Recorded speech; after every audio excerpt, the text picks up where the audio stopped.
Good morning everyone. आज का जो चैप्टर है वो क्लास 7th का है। उसका नाम है न्यू किंग्स एंड किंगडम्स। तो न्यू किंग्स एंड किंगडम्स इस चैप्टर पे हम लोग बात करेंगे। और सबसे जरूरी क्या है, इसको पढ़ने से पहले हमें ये जान लेना है कि ये चैप्टर जो है ये मीडिएवल हिस्ट्री का चैप्टर है। ठीक है, क्लास 7th की बुक है। ठीक है, mirror of the world. Mirror of the world ये जो है इस बुक से ये चैप्टर है न्यू किंग्स एंड किंगडम्स। इससे पहले जो चैप्टर था when where when and how, वो हमने पढ़ाया नहीं है क्योंकि मुझे लगा उसमें बहुत चीजें नहीं है, वो बाद में पढ़ाएंगे। थोड़ा इंपॉर्टेंट लगा क्योंकि डेट्स थी और भी चीजें थी। वो इंपॉर्टेंट चैप्टर है लेकिन उसको थोड़ा समय लेके पढ़ाएंगे, उसमें कुछ चीजें हमें अलग से ऐड करनी है। तो इस पे अगर देखें तो कुछ पॉइंट्स हमने लिखे हैं, डेट्स लिखी हैं और ये एक इंपॉर्टेंट चीज आपको दी है। यहां पे कुछ एमसीक्यूज लिखे हैं। ठीक है, एमसीक्यूज नहीं है, क्वेश्चंस हैं हम कह सकते हैं। ये 10 क्वेश्चन लिखे हैं यहाँ पे और 7 क्वेश्चन यहाँ पे लिखे हैं। तो ये कुछ क्वेश्चंस हैं जो एक क्यूरियोसिटी पैदा करेंगे आपके अंदर कि हाँ ये होता क्या है। ठीक है, क्योंकि चैप्टर पढ़ना और फिर भूल जाना वो अलग बात है, लेकिन जब क्वेश्चन आपके पास होता है तो कहीं ना कहीं आप गूगल करके किताबों से पूछ के आंसर निकालने की कोशिश करते हैं। तो ये चैप्टर जो है लगभग 2 वीडियोज में हम डिवाइड करेंगे, 2 से 3 वीडियो भी हो सकते हैं, क्योंकि कॉन्सेप्ट क्लियर होना चाहिए। कई बार होता है कि हमने पढ़ा दिया, आपने पढ़ लिया, कॉन्सेप्ट बिल्कुल भी क्लियर नहीं है, ये सबसे बड़ी समस्या हो जाती है आगे चल के। तो यहां पर अगर हम टाइम देखें तो ये चोलस डायनेस्टी का जो है यहां पे बात की जा रही है कि चोलस डायनेस्टी जो थी उसका पीरियड कब से कब तक रहा। ठीक है, ये मीडिएवल चोलस तो 845 से 871, 845 से 871 एडी तक देखा जाए तो विजयलया चोला कौन थे? विजयलया चोला, इनका रूल रहा है विजयलया चोला का। 1871 से 1907 तक आदित्य फर्स्ट रहे हैं। 1871 से 1907 तक आदित्य फर्स्ट, 1907 से 1950 तक प्रनातका चोला फर्स्ट। प्रनातका चोला फर्स्ट जो है वो 1907 से 1950 के बीच में रहे हैं। 1960 से 956 से जो है 957 तक जो है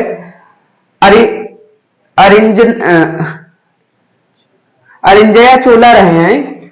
और अरिंजया चोला जो है तो 1956 से 1957 एडी के बीच में जो है अरिंजया चोला रहे हैं। अब यहां पे कंफ्यूजन आपको ये हो गया कि 1950 से 1957 एडी तक जो है वो रहे हैं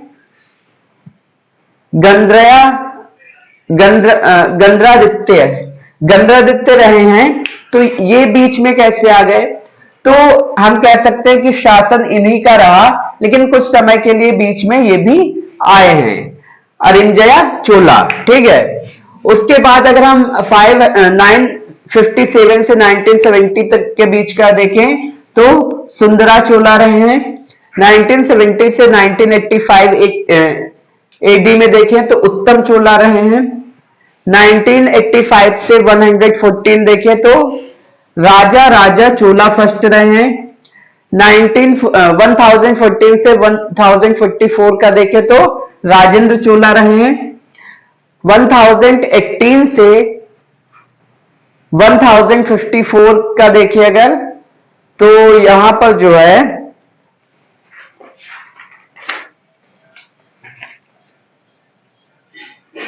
हाँ 1018 से 1054 का अगर देखें तो यहां पे राजा धीराज चोला रहे हैं।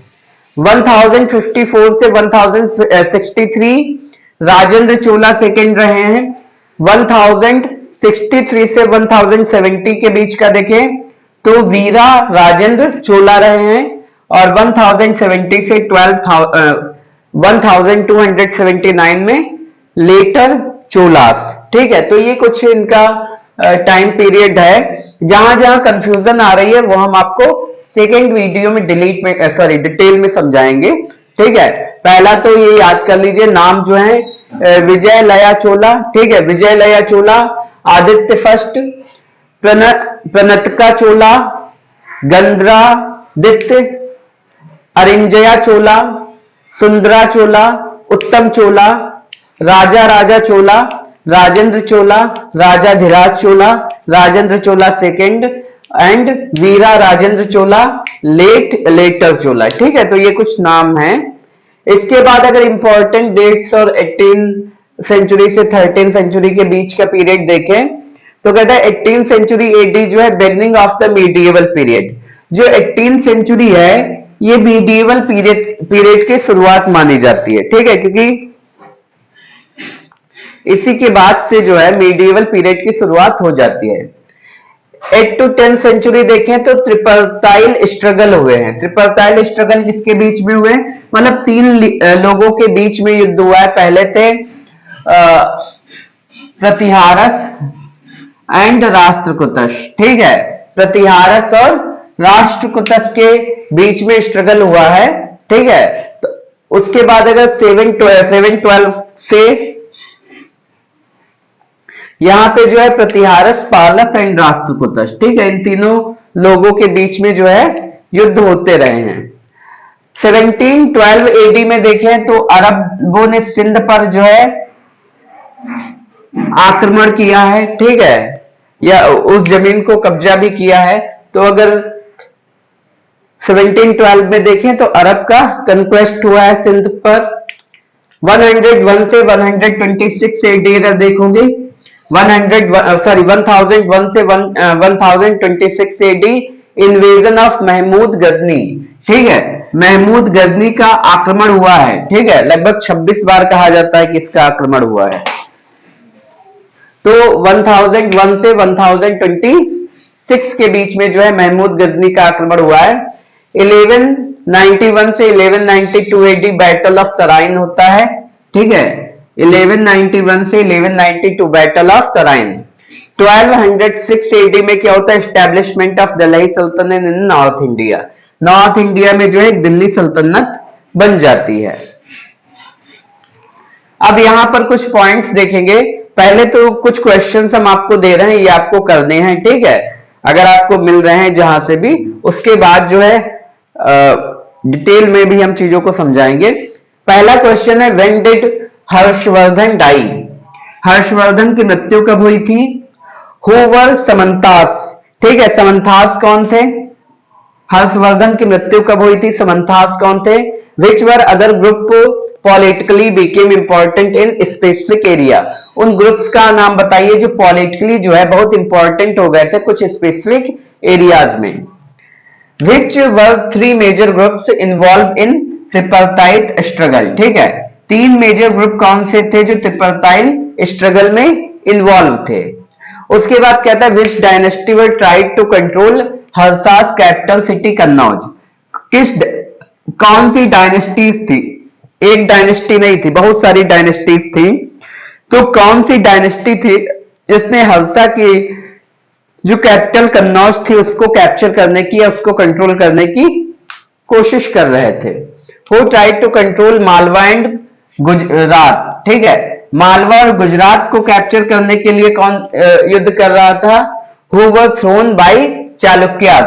चालुक्यास के द्वारा गद्दी से कौन हटा दिया गया? सेनास के द्वारा गद्दी से कौन हटा दिया गया? और न्यू प्रतिहारा के द्वारा गद्दी से कौन हटा दिया गया? इन लोगों ने किस किस को गद्दी से हटा दिया? ठीक है, उसके बाद नीचे जब देखेंगे यहाँ पे हु वर राजपूत, यहाँ पे पूछ रहा है राजपूत कौन थे? फ्रॉम वेयर शाकार, कुशान एंड हुन केम? जो शाकार थे, कुशाण थे और हुड जो थे वो कहां से आए थे? Who were Gurjaras and Gonds? Gurjaras और गोंड्स कौन थे? ठीक है, गुर्जर्स बोलते हैं वैसे उनको। गुर्जर्स और गोंड्स कौन थे? ठीक है, who were Suryavanshi and Chandravanshi? Suryavanshi और चंद्रवंशी कौन थे? उसके बाद कह रहा है who were the first the acquire the Rajput state, कौन था जिसने पहली बार राजपूत स्टेट को एक्वायर किया था? व्हाट इज द अग्निकुला, अग्निकुला क्या था और अग्निकुला कहां था? दोनों क्वेश्चन बनते हैं, where what is the Agnikula and where is the Agnikula. Important Rajput claims देखें तो गुलताज थे मेवाड़ में, ठीक है, तोमर थे दिल्ली में, कलचुरीज थे त्रिपुरी में, और गाहा गढ़वाल थे कन्नौज में, ठीक है। गढ़वाल्स जो थे वो कन्नौज में थे। तो ये थे मेवाड़, दिल्ली, त्रिपुरी एंड कन्नौज, मेवाड़, दिल्ली, त्रिपुरी और कन्नौज। जो गुहिताज थे वो मेवाड़ में थे, तोमस जो थे दिल्ली में थे, कलचुरीस जो थे वो त्रिपुरी में थे, और गढ़वाल्स जो थे वो कन्नौज में थे। इसके अलावा क्या है कि ये हमने कुछ ब्रीफ पॉइंट्स आपको दिए हैं, ठीक है, ओवरऑल। तो इतने सारे क्वेश्चंस के आंसर आपको कहीं ना कहीं निकालने हैं। पहला कह रहा है after the death of Harshvardhan in 674 AD a number of small kingdoms came in North India and ruled by समंथाद। हमने आपसे सवाल पूछा था समंथाद कौन है, ठीक है। ये सारे सवालों के जवाब आपको दिए जाएंगे, लेकिन कमेंट्स में भी आप बता सकते हैं, वैसे बताइए थे कौन। कह रहा after the death of Harshvardhan in 647 AD, Harshvardhan की डेथ के बाद जो है नॉर्थ इंडिया में जो है बहुत सारे छोटे छोटे किंगडम्स निकल के आए जो कि समंथास के द्वारा लीड किए जा रहे थे। This period was marked by the prolonged tripartite struggle among 3 major new kingdoms. देखिए कहीं ना कहीं आंसर मिल भी रहे हैं। ये जो पीरियड था हम कह सकते हैं 18th सेंचुरी से 13th सेंचुरी के बीच का, इसमें जो है क्या कह रहा है, this period was marked by a prolonged tripartite struggle among 3 major new kingdoms. 3 major new kingdoms के बीच में जो है युद्ध हो रहा था। उसमें कौन थे? राजपूत थे, जो कि राष्ट्रकूटस बेस्ड इन दक्कन। राष्ट्रकूटस कहां के थे? दक्कन के। और गुर्जर प्रतिहारा, गुर्जर प्रतिहारा ये जो थे ये गुजरात, राजस्थान और वेस्टर्न इंडिया से थे। गुजरात, राजस्थान और वेस्टर्न इंडिया से थे। पालस जो थे वो ईस्टर्न इंडिया से थे, ठीक है।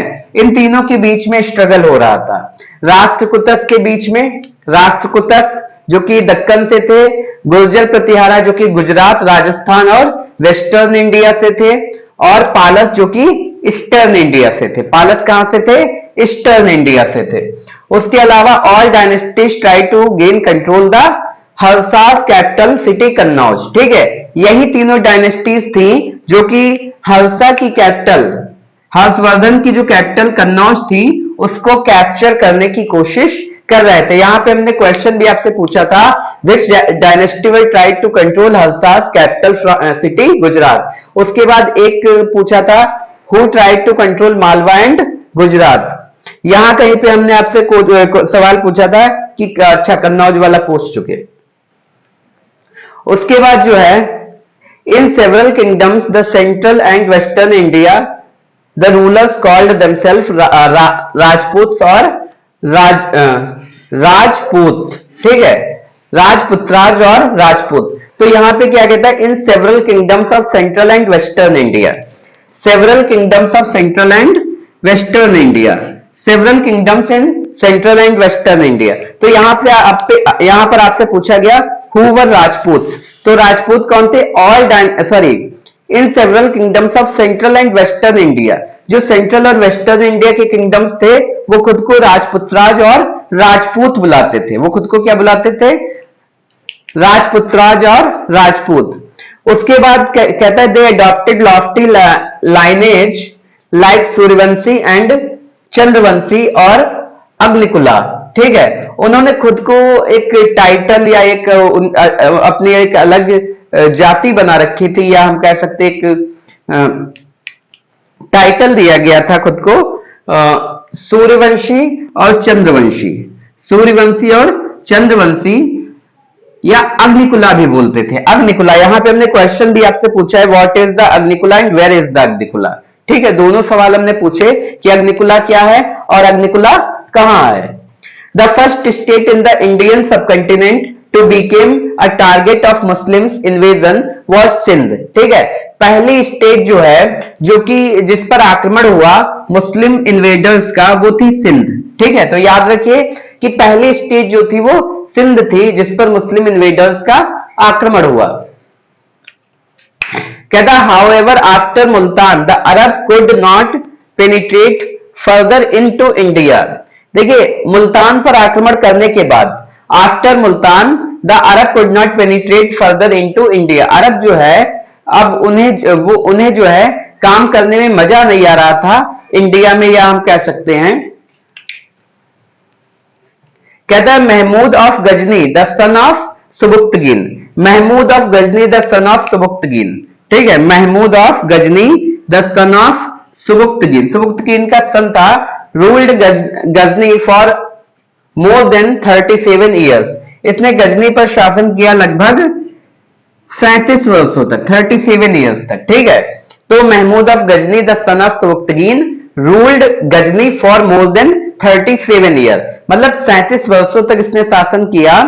Invaded India several times solely to plunder its wealth. ठीक है, इंडिया पर कई बार इसने आक्रमण किया, और आक्रमण किस लिए किया, क्योंकि ये यहाँ की वेल्थ से बहुत प्रभावित था, बहुत पैसा था, मंदिरों में बहुत पैसा था, तो हमेशा देखा होगा कि मूर्ति भंजक भी कहा जाता है। ठीक है, मंदिरों को ही तोड़ता था। Between the year of 1175 to 79, between the year of 1175 to 79 Mohammad Ghori, ठीक है, Mohammad Ghori attacked and capture the Indian provinces in the north west of India. देखिए, मोहम्मद गौरी जो है 1175 से 1179 के बीच में आक्रमण करता है और इंडिया के बहुत से प्रोविंसेस जो स्टेट थे उनको कब्जे में लेता है, for establishing his political rule as well as to establish Islam. ठीक है, अपना पॉलिटिकल रूल एस्टेब्लिश करने के लिए और इस्लाम को बढ़ावा देने के लिए ये ऐसा करता है।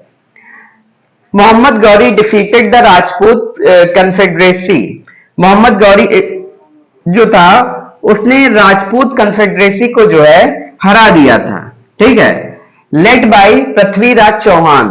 ठीक है, लेड बाय पृथ्वीराज चौहान, जो कि in the second battle of Tarain, second battle of Tarain में जो है पृथ्वीराज चौहान को हराकर उसने जो है पूरी राजपूत कन्फेडरेसी को हरा दिया था। But he was killed soon by the rebels in Punjab, लेकिन पंजाब में विद्रोह की वजह से वो मारा जाता है। ठीक है, पंजाब में जो विद्रोह होता है उसमें मारा जाता है। The Chola dynasty rose the prominence when in 850 AD it was founded by Vijayalaya of, देखिए क्या कह रहा है, the Chola dynasty rose the prominence, Chola dynasty तेजी से जो है बढ़ती है, ग्रोथ करती है। when in 850 AD it was founded by विजयालया, जब ये विजयालया के द्वारा फाउंड की जाती है, फाउंडेड बाय विजयालया उरयूर में। ठीक है, ऑफ उरयूर, ठीक है, ऑफ उरयूर।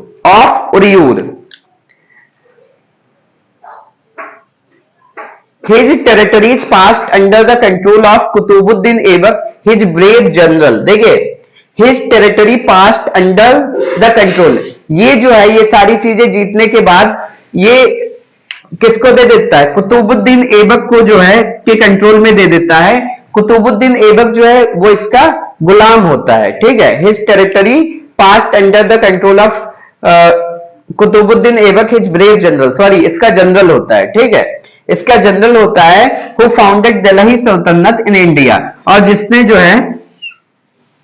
जिसने दिल्ली सल्तनत की स्थापना की। ठीक है, तो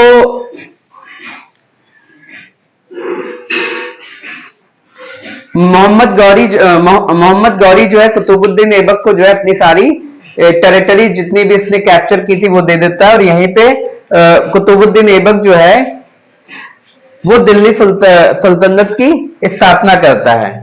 उसके बाद the most important Chola ruler were Raja first. सबसे इंपॉर्टेंट चोला रूलर जो है वो राजा फर्स्ट था। इसको द ग्रेट भी बोलते थे, राजा द ग्रेट भी बोलते थे। In the age of Cholas, the whole of the South India was for the first time brought under a single government। देखिए क्या कह रहा है, in the age of Cholas, जिस समय चोला का शासन था, in the age of Cholas the whole of the south India, पूरी की पूरी साउथ इंडिया जो है, the whole of the south India was for the first time, पहली बार क्या होता है, brought under a single government. वहां पे एक सिंगल गवर्नमेंट होती है, वरना टुकड़ों में डिवाइड था, कहीं यहां कहीं यहां कहीं यहां, वहां पे एक सिंगल गवर्नमेंट होती है। Under the Cholas the trade and maritime activities flourished and agriculture expanded. देखिए इकोनॉमिक एक्टिविटी बहुत ज्यादा ग्रो हुई, ठीक है। क्या कह रहा है, चोला के अंडर में जो है trade, maritime activities flourished, agriculture expanded, economy पे बहुत ज्यादा ध्यान दिया गया था। It was an age of culture greatness when impressive temples were built. ठीक है, यहां पर क्या है, सुंदर सुंदर मंदिर भी बनवाए गए, ठीक है, टेम्पल्स भी बनवाए गए। तो यहां पे कह रहा है कि it was an age of culture greatness. Culture greatness मतलब हम कह सकते हैं कि जो इंडियन कल्चर था उसको भी बढ़ावा दिया गया। ऐसा नहीं है कि केवल इकोनॉमी पे ध्यान दिया गया, सारी चीजों पे बढ़ावा दिया गया। तो ये एक हम कह सकते हैं, अगर डिटेल में चैप्टर को पढ़ा जाए तो थोड़ी सी झलक थी, आगे अभी और देखेंगे। यहां पे एक थोड़ा सा ये नोट दिया है, from the inscription of Raja Dhiraj. ठीक है, अगर राजा धीराज का इंस्क्रिप्शन पढ़ोगे, it is evident that Raja Dhiraj ruled in full regal status in the lifetime his father. He was made co-regent very early in 1880. From that day onwards father and son ruled together. ये लोग जो है, अगर राजा धीराज का inscription पढ़ोगे तो यहां पर जो है फादर और सन दोनों एक साथ रूल कर रहे हैं। ठीक है, दोनों एक साथ रूल कर रहे हैं। And shared the burdens of the empire, और जो बर्डन है एम्पायर का वो आपस में शेयर कर रहे हैं। और कई जगह पे जो है कहता है Rajadhiraj was at the front of most of his father's military campaigns. जब भी कहीं कोई आक्रमण होते थे तो जो राजा धीराज थे उनको फ्रंट पे देखा गया है लड़ते हुए। ठीक है, इतिहास में जिक्र किया गया, वो हमेशा फ्रंट पे लड़ते हुए पाए गए हैं। तो ये आपका चैप्टर था, अभी बहुत डिटेल में समझा है, बहुत सारी चीजें आपको समझानी भी है।